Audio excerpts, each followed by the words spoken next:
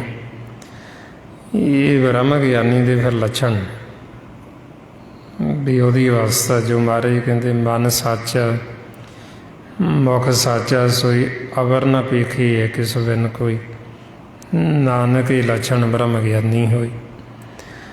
ਵੀ ਉਹਨੂੰ ਕਹਿੰਦੇ ਬ੍ਰਹਮ ਗਿਆਨੀ, ਬਈ ਇਹਦਾ ਮਨ ਵੀ ਸੱਚਾ ਅਤੇ ਸੱਚ ਨੂੰ ਹੀ ਦੇਖਦਾ, ਸਭਨਾਂ ਦੇ ਵਿੱਚ ਇਹ ਸੱਚ ਨੂੰ ਹੀ ਜਾਣਦਾ।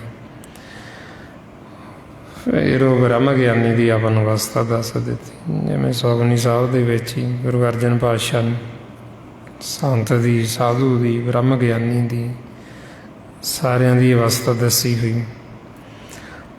ਔਰ ਇਸੇ ਤਰ੍ਹਾਂ ਹੀ ਆਪਾਂ ਨੂੰ ਸਮਝਾਉਂਦੇ ਵੀ ਇਹ ਸਾਰੀ ਅਵਸਥਾ ਸਾਡੇ ਮਨ ਦੀ ਹੈ। ਸਾਡੇ ਮਨ ਨੇ ਸੰਤ ਬਣਨਾ, ਇਹ ਨਹੀਂ ਸਾਧੂ, ਇਹ ਨਹੀਂ ਭਗਤ, ਇਹ ਨਹੀਂ ਗੁਰਮੁਖ, ਇਹ ਨਹੀਂ ਬ੍ਰਹਮ ਗਿਆਨੀ ਬਣਨਾ। ਇਹ ਮਨ ਹੀ ਜਦੋਂ ਇੱਧਰ ਆ ਕੇ ਭਰਮ 'ਚ ਪੈ ਜਾਂਦਾ, ਇਹ ਮਨ ਨੂੰ ਹੀ ਪਸ਼ੂ ਕਹਿੰਦੇ, ਇਹੋ ਪ੍ਰੇਤ ਬਣ ਜਾਂਦਾ। ਇਹਨੂੰ ਹੀ ਫਿਰ ਮੂਰਖ, ਇਹਨੂੰ ਹੀ ਅੰਧ ਗਿਆਨੀ, ਇਹਨੂੰ ਹੀ ਸਾਕਤ, ਫਿਰ ਇਹ ਨਾ ਇਹਨੂੰ ਦਿੱਤੀ ਜਾਂਦੀ। ਜਿਵੇਂ ਮਹਾਰਾਜ ਸਮਝਾਉਂਦੇ ਵੀ ਇਹ ਸਾਡਾ ਮਨ ਹੈ ਜਿਹੜਾ, ਇਹਦਾ ਜਨਮ ਪੰਜਾਂ ਤੱਤਾਂ ਤੋਂ ਹੋਇਆ, ਜਿਹੜੇ ਕਿ ਪ੍ਰਕਾਸ਼ ਰੂਪ, ਅਤੇ ਮਨ ਵੀ ਜੋਤ ਰੂਪ, ਪ੍ਰਕਾਸ਼ ਰੂਪ। ਹੌੜੇ ਮਨ ਹੀ ਜਦੋਂ ਤਾਂ ਇਹ ਸੱਚ ਦੇ ਨਾਲ ਜੁੜਿਆ ਹੁੰਦਾ, ਇਹਨੂੰ ਧਰਮਾ ਕਹਿੰਦੇ ਵੀ ਇਹ ਧਰਮੀ। ਜਦੋਂ ਇੱਧਰ ਇਹ ਵਿਚਾਰਾਂ 'ਚ ਆ ਕੇ ਭਰਮ 'ਚ ਪੈ ਜਾਂਦਾ, ਉਦੋਂ ਹੀ ਫਿਰ ਇਹਨੂੰ ਸਾਕਤ ਕਹਿੰਦੇ, ਮੂੜਾ ਕਹਿੰਦੇ। ਫਿਰ ਇਹਨੂੰ ਹੀ ਕਹਿੰਦੇ ਵੀ ਜਦੋਂ ਕਰਮ ਨਾਲ ਵੱਧ ਜਾਂਦਾ ਕਿ ਵੀ ਇਹ ਕਰਮਾ ਬਣ ਗਈ, ਵੀ ਰਜੋਗੁਣ 'ਤੇ ਆ ਕੇ ਰਜੋਗੁਣ ਨਾਲ ਜੁੜ ਕੇ। ਜਦੋਂ ਤਮੋ ਗੁਣ 'ਤੇ ਚਲਾ ਜਾਂਦਾ, ਵੈਰ ਵਿਰੋਧ 'ਚ ਚਲਾ ਜਾਂਦਾ, ਕਹਿੰਦੇ ਸਾਖਤ ਹੋ ਗਈ। ਮਹਾਰਾਜ ਫਰਮਾਉਂਦੇ ਇਹ ਮਨ ਕਰਮਾ, ਇਹ ਮਨ ਧਰਮਾ, ਇਹ ਮਨ ਪੰਜ ਤੱਤ 'ਤੇ ਜਨਮਾ। ਸਾਖਤ ਲੋਭੀ ਇਹੋ ਮਨ ਮੂੜਾ, ਗੁਰਮੁਖ ਨਾਮ ਜਪੀਏ ਮਨ ਰੂੜਾ। ਵੀ ਜਦੋਂ ਦਾ ਇਹ ਆਪਦੀ ਮੱਤ ਦੁਆਰਾ ਚੱਲਦਾ, ਇਹਨੂੰ ਸਾਖਤ ਕਹਿੰਦੇ, ਮੂੜਾ ਅੰਧ ਗਿਆਨੀ। ਅਤੇ ਜਿਹੜੇ ਗੁਰਮੁਖਾਂ ਨੇ ਮਨ ਨੂੰ ਸੋਹਣਾ ਬਣਾ ਲਿਆ, ਉਹਨਾਂ ਨੇ ਸਵਾਰ ਲਿਆ, ਸ਼ਬਦ ਦਾ ਆਸਰਾ ਦੇ ਕੇ, ਨਾਮ ਦਾ ਆਸਰਾ ਦੇ ਕੇ। ਗੁਰਮੁਖ ਇਹੋ ਮੰਨ ਲਿਆ ਸਵਾਰ, ਵੀ ਗੁਰਮੁਖਾਂ ਨੇ ਆਪਦੇ ਮਨ ਨੂੰ ਸਵਾਰ ਲਈ, ਸੋਹਣਾ ਹੋ ਗਿਆ। ਹੁਣ ਜਦੋਂ ਫਿਰ ਆਪਾਂ ਇਹ ਸਤ ਸੰਗਤ ਕਰਦੇ ਹਾਂ, ਸਿਮਰਨ ਕਰਦੇ ਹਾਂ, ਇਹ ਸਾਡਾ ਮਨ ਸੋਹਣਾ ਹੋ ਜਾਂਦਾ, ਇਹਦੀ ਜਦੋਂ ਮੈਲ ਲੱਥ ਜਾਂਦੀ। ਮਹਾਰਾਜ ਤਾਈਆਂ ਫਰਮਾਉਂਦੇ ਸਈ ਸੁੰਦਰ ਸੋਹਣੇ, ਸਾਧ ਸੰਗਤ ਜੋ ਬਹਿਣੇ। ਵੀ ਜਿਹੜੇ ਸਤ ਸੰਗਤ 'ਚ ਬਹਿੰਦੇ ਉਹ ਮਨ ਸੋਹਣੇ ਹੋ ਜਾਂਦੇ। ਹੁਣ ਇਸ ਵਾਸਤੇ ਅਸੀਂ ਮਨ ਨੂੰ ਸੋਹਣਾ ਕਰਨ ਲਈ ਇਹ ਵੱਧ ਤੋਂ ਵੱਧ ਸਿਮਰਨ ਕਰਨਾ, ਵੱਧ ਤੋਂ ਵੱਧ ਸਤ ਸੰਗਤ ਕਰਨੀ, ਗੁਰਬਾਣੀ ਗੁਰੂ ਨੂੰ ਪੜ੍ਹ ਕੇ ਵਿਚਾਰਨਾ, ਖੋਜਣਾ, ਤਾਂ ਕਿ ਸਾਡਾ ਮਨ ਪਾਸੇ ਨਾ ਜਾਵੇ। ਅਤੇ ਵੱਧ ਤੋਂ ਵੱਧ ਇਹ ਆਪਾਂ ਸਤ ਸੰਗਤ ਕਰਨੀ। ਇਹ ਜੋ ਸਾਰਾ ਭੇਦ ਗੁਰਬਾਣੀ ਗੁਰੂ ਦੁਆਰਾ ਆਪਾਂ ਨੂੰ ਦਿੱਤਾ ਮਹਾਂਪੁਰਖਾਂ ਨੇ, ਭਾਈ ਸਾਹਿਬ ਭਾਈ ਸੇਵਾ ਸਿੰਘ ਜੀ ਧਰਮਾਲਾ, ਉਸੇ ਗਿਆਨ ਨੂੰ ਹੀ ਆਪਾਂ ਰੋਜ਼ ਦ੍ਰਿੜ ਕਰਦੇ ਹਾਂ, ਵੀ ਤਾਂ ਕਿ ਇਹ ਆਪਣੇ ਮਨ ਨੂੰ ਸੋਝੀ ਆ ਜੀ, ਵੀ ਇਹ ਆਪਣਾ ਮਨ ਜਿਹੜਾ ਸੁੱਤਾ ਹੋਇਆ ਇਹ ਜਾਗ ਪਵੇ, ਇਹਨੂੰ ਪਤਾ ਲੱਗ ਜੇ ਜੋ ਸਤਿਗੁਰੂ ਕਹਿੰਦੇ ਮਨ ਤੂੰ ਜੋਤ ਸਰੂਪ ਹੈ। ਆਪਣਾ ਮੁੱਲ ਪਛਾਣ, ਮਨ ਹਰ ਜੀ ਤੇਰੇ ਨਾਲ ਹੈ ਗੁਰਮਤੀ ਰੰਗ ਮਾਨ। ਵੀ ਇਹ ਮਨ ਨੂੰ ਸੋਝੀ ਆ ਜੇ, ਇਹਨੂੰ ਪਹਿਚਾਣ ਆ ਜੇ ਵੀ ਮੈਂ ਜੋ ਸਰੂਪ ਹਾਂ, ਪ੍ਰਕਾਸ਼ ਰੂਪ ਹਾਂ, ਅਤੇ ਆਪਦੇ ਮੂਲ ਦੀ ਪਹਿਚਾਣ ਕਰ ਲਈ। ਅਤੇ ਉਹ ਰੰਗ ਮਾਣੇ ਸੱਚ ਤੇ ਨਾਮ ਦਾ, ਜਿਹਨੂੰ ਮਜੀਠ ਦਾ ਰੰਗ ਕਹਿੰਦੇ, ਤੇ ਸੁੱਖ ਲਵੀ। ਸੋ ਗੁਰਮੁਖ ਪਿਆਰਿਓ, ਇੰਨੀਆਂ ਬੇਨਤੀਆਂ, ਇੰਨੇ ਵਿਚਾਰ ਕਰਦਿਆਂ ਹੋਇਆਂ, ਜੇ ਕੋਈ ਐਸਾ ਸ਼ਬਦ ਬੋਲਿਆ ਗਿਆ ਹੋਵੇ ਸੰਗਤ ਅਤੇ ਸਤਿਗੁਰੂ ਬਖਸ਼ਣ ਯੋਗ ਨੇ, ਬਖਸ਼ ਦੇਣਾ ਜੀ। ਵਾਹਿਗੁਰੂ ਜੀ ਕਾ ਖਾਲਸਾ, ਵਾਹਿਗੁਰੂ ਜੀ ਕੀ ਫਤਿਹ। ਵਾਹਿਗੁਰੂ ਵਾਹਿਗੁਰੂ ਵਾਹਿ